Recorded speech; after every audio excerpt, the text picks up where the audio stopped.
St. George man jailed after standoff with police.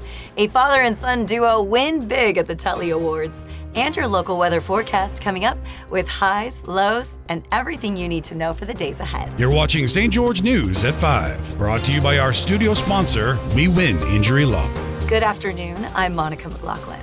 Authorities say the driver of a reportedly stolen SUV was taken into custody Tuesday after a high-speed chase that stretched from St. George to Cedar City. Deputies and troopers spiked the vehicle's tires near exit 59 on Interstate 15, bringing it to a stop. The 61-year-old suspect was hospitalized and now faces charges of evading police and reckless driving. A St. George man is in jail without bail after reportedly firing more than 150 rounds at officers during a fiery standoff in Little Valley on Tuesday afternoon. He now faces multiple felony charges, including attempted murder.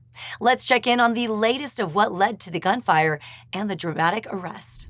A quiet St. George neighborhood erupted in chaos Tuesday afternoon as more than 150 rounds were fired during a dangerous 2-hour standoff between police and a barricaded gunman.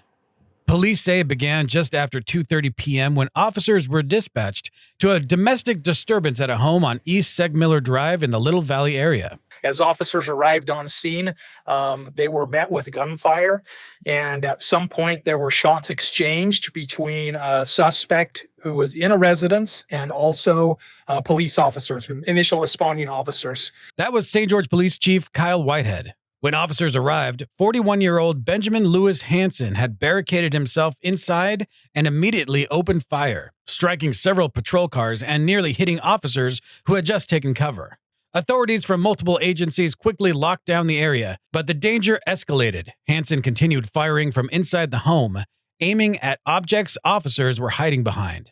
As the standoff wore on, the home caught fire. Despite the thick smoke, Hansen stayed inside, continuing to fire until flames engulfed the structure.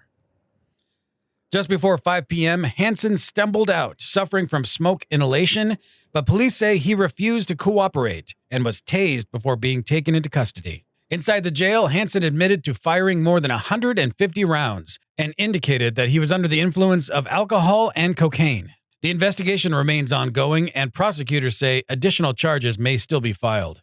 Hansen remains behind bars without bail. Read the full story by Cody Blowers on stgeorgenews.com. Now we'll take a look at your daily weather forecast, brought to you by Casablanca Resort and Casino.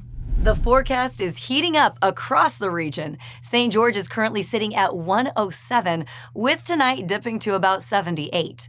Tomorrow brings a sizzling high of 109 and a low near 74.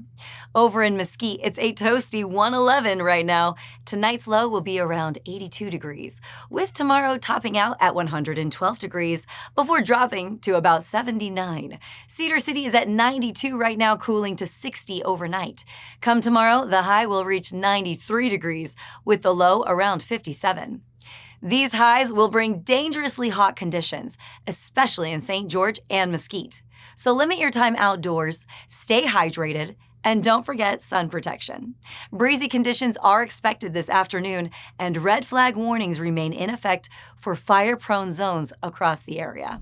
A father and son duo from St. George is making waves in the animation world, winning gold at the Telly Awards for their YouTube series, Mech West. The show, inspired by Utah's red rock landscapes and packed with steampunk robots, has already racked up millions of views. The creators say they're just getting started, with big dreams of landing on major streaming platforms. A Cedar City mother is speaking out after a fast-moving fire scorched backyard fences and came dangerously close to her home, all while her young children were inside. She shared dramatic images of the blaze. Jeff Richards has more on the Good Samaritans and the arrest that followed. The woman who called to report a fire along her backyard fence near Cedar City's Bicentennial Park on Saturday afternoon expressed her gratitude for the firefighters who quickly put out the blaze, along with the bystanders whose statements later helped police make an arrest. Steph Nairn said that she and her 3 kids were having lunch when they heard a loud bang. She then saw flames shooting up from around her back fence and called 911 as she evacuated herself and her children from the house. Nearby witnesses said they saw someone throw a firework from a passing car. Cedar City Police said a juvenile suspect was later arrested on suspicion of criminal mischief and reckless endangerment. Officials are urging the public to be vigilant regarding fireworks and outdoor fire safety, especially during the current hot and dry conditions. Thank you for watching St. George News at 5. To learn more about our studio sponsor, We Win Injury Law, go to WeWinInjuryLaw.com. I'm Monica McLaughlin with St. George News, your #1 source for local news. Thanks for watching. Don't forget to hit the subscribe button for more local news updates. And if you liked this newscast, you might enjoy one of these stories right here.